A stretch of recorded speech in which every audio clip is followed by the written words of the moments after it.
新質嘅生產力咧就係核心係在於創新啦。咁而知識產權咧就係將創新嘅成果轉化為有價值嘅關鍵。咁 AI 係要嚟推動新質生產力，引領科技嘅革命同埋產業提升嘅重要一個力量。大家好，歡迎收睇智庫通。新質生產力被譽為發展嘅一個新引擎，但係當企業想向呢一方面發展嘅時候，會面對啲乜嘢嘅挑戰呢？今日就要同嘉賓一齊傾下啦。Hello，Vivian 你好。你好。新質生產力我諗大家都唔陌生㗎啦，但係真正嘅一個所謂嘅落地概念係點呢？其實可唔可以同我哋講下新質生產力，如果真係要想做嘅話，有啲咩機遇同埋挑戰呢？係我非常之高興咧，社會各界咧一路喺度大力咁推動呢個新質生產力方面嘅。咁好似最近嘅新質生產力企業大獎一樣啦。咁我哋對一啲嘅企業去積極咁推動新質生產力咧，係有一個嘅鼓勵同肯定嘅。而呢啲成功嘅經驗咧，亦都可以俾其他嘅企業去參考添。我哋生產力局就其實喺舊年就設立咗呢個新質生產力嘅展館。咁最主要咧就係介紹新質生產力嘅概念啦，同埋重要性，亦都展示咗好多嘅真實案例同埋技術，等企業可以去參考點樣可以落實呢個新質生產力嘅。而喺到而家為止咧，就有超過1萬人次嘅參觀到訪，可以幫手促進大灣區以至國家嘅新質生產力發展，喺區域有一個協作喺度嘅。喺呢個推行新質生產力方面咧，就我哋係見到有3個嘅機遇嘅。第一個就係科研同產業嘅基礎。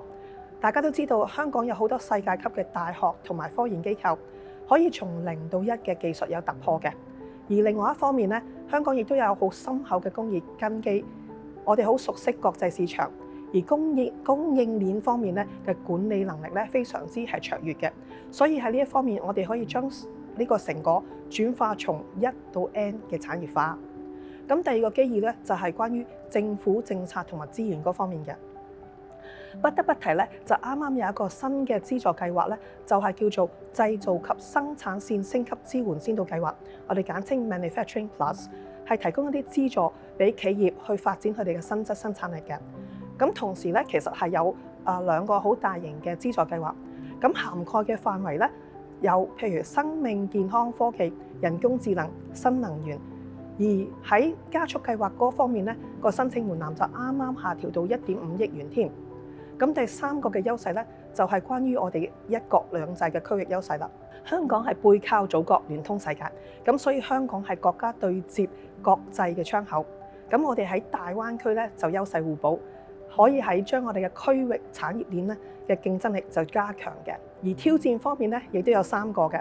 第一就係土地與成本啦。大家都知道香港係地少人多，咁所以我哋喺推行新質生產力嘅時候咧，就真係要因地制宜嘅。咁我哋咧就鼓勵智能微工廠，咁主要係用一啲人工智能啊、大數據啊、機械人，從而提高嗰個空間嘅效率同埋生產嘅靈活。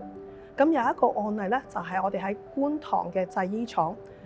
喺傳統嘅生產裏邊咧，工人嘅縫製咧就係每一個部分，而先至最後咧縫合成一件完整嘅衣服嘅。但係我哋幫佢一個企業做咗一個智能嘅微工廠咧，就可以利用智能機器縫製一件成件嘅衣服，而成條生產線咧，我哋只需要1人管理，去幫手補充呢啲原材料啊、檢視質素等等嘅。咁第二個挑戰咧，亦都係人才同埋科研成果嘅轉化啦。第3個嘅挑戰就係其實全球嘅競爭亦都好白熱化㗎啦。咁所以我哋香港應該聚焦自身所長，喺前沿嘅領域，例如 AI 啊、新能源啊方面加強佈局，亦都要強化網絡安全，喺新興嘅領域發展。新質生產力可以為企業提供一個長期嘅價值啊，咁但係短期嚟講，咁有一啲嘅中小型企業可能都會面對資金或者係覺得門檻太高嘅問題。你哋局方點樣可以透過就一個政策同埋資金嘅援助，幫助到佢哋咧？我哋香港生產力促進局咧，作為超過10個政府資助計劃嘅秘書處，咁呢啲嘅計劃咧就涵蓋嘅範圍都好廣闊嘅。譬如有中小企拓展內地同埋海外市場嘅 BUD 專項基金，亦都有推動新型工業化嘅製造及生產線升級支援先導計劃，我哋叫做 Manufacturing Plus。咁中小企咧喺面對呢一個嘅經濟轉型嘅挑戰咧，當然亦都要將佢嘅業務去升級轉型，所以對呢啲資助咧嘅需求咧係非常之係強勁嘅。咁譬如我哋舊年咧就總共呢啲資助計劃入邊，總共係收到超過25,000宗嘅申請，而批出嘅款項咧有31億嘅港元嘅。而我哋亦都見到呢啲申請咧，超過90% 咧都係中小企嚟嘅。咁另外不得不提咧，我亦都想特別去推介一個最新推出嘅計劃，就係創新科技署創新及科技基金底下推出嘅製造及生產線升級支援先導計劃 Manufacturing Plus。呢一個嘅先導計劃最主要就係促進香港嘅新型工業化，而喺香港嘅製造業同埋營運一啲生產線嘅企業咧，佢哋可以利用智能生產嘅策略，同埋為生產線引入一啲先進嘅技術。高端化同埋智能化都係一啲傳統產業想升級轉型嘅方向嚟㗎。點樣可以實現到呢啲目標呢？係香港生產力局咧就全方位支持中小企嘅。咁我哋幫佢哋提升傳統嘅產業啦，推動產業嘅高端化、智能化、綠色化同融合化。同一時間咧，我哋亦都積極培育一啲新興嘅產業，為發展新質生產力去加速嘅，推動香港新型工業化。而至於喺產業嘅智能化嗰度咧，生產力局咧就會為呢啲企業咧去度身訂造。大家都知道香港嘅優勢，令到我哋可以喺香港拓展全球嘅。所以我哋生產力局咧喺今年亦都成立咗 The Cradle 出海服務中心。呢一個中心咧就提供產品嘅開發啦、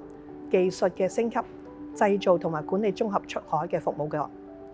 Vivian 頭先你都有提到創新咯，其實創新底下亦都需要保護知識產權喎。點樣令到企業明白當中嘅重要性呢？係新質嘅生產力咧就係核心係在於創新啦。咁而知識產權咧就係將創新嘅成果轉化為有價值嘅關鍵。其實生產力局咧自1998年開始咧就已經提供呢啲嘅知識產權嘅服務，支援香港嘅業界發展高端科技同埋創新。喺舊年年底咧，喺特區政府嘅支持下，我哋獲得國家知識產權局同埋世界知識產權組織確認，而生產力局成為咗香港首家技術與創新支持中心嘅籌建機構 Hong Kong TIS。而至今咧，呢大概差唔多1年啦，我哋嘅中心已經完成呢個籌建，而呢個實體中心亦都係完成咗，為香港嘅初創、中小企同創新者提供專利嘅檢索、知識產權嘅諮詢同埋培訓嘅服務。同埋我哋啱啱收到一個好消息，就係收到國家知識產權局嘅正式通知，同意生產力局係正式營運呢個 TIS 嘅。人工智能亦都係一個非常之重要嘅發展方向啦。喺呢方面又點樣可以協助到企業向呢個發展方向邁進呢？ AI 嘅發展咧真係一日千里嘅。咁 AI 係要嚟推動新質生產力、引領科技嘅革命同埋產業提升嘅重要一個力量。咁生產力局為咗加速 AI 技術嘅普及咧，我哋亦都啟動咗一個全民 AI 嘅行動，通過培訓、技術支援同埋產業嘅協作，提升企業同公眾嘅 AI 應用能力、數字化轉型。我哋有一個叫做數碼不求人嘅平台咧，上高有大概250個嘅數碼解決方案同埋案例，可以提供技術參考同埋路徑。至於喺推動技術落地應用裏邊咧，咁我哋亦都係可以將促進呢個產業 AI 化嘅。例如喺智能製造嘅領域，我哋可以協助企業引入視覺嘅檢測、預測維護呢一啲嘅技術，提升良率。而喺智慧城市嘅領域，我哋可以協助企業透過數據嘅分析嚟到優化交通公共服務嘅效率。喺網絡安全方面咧，我哋可以透過 AI 攻防演練嘅平台咧，強化企業嘅防護能力。而生產力局啦，今年10月咧，亦都推出咗中小企 AI 升級嘅方案，免費評估先導計劃。而家已經有8家唔同行業嘅中小企參加㗎啦。生產力局嘅 AI 專家咧，會進行1對1嘅深入訪談同埋分析，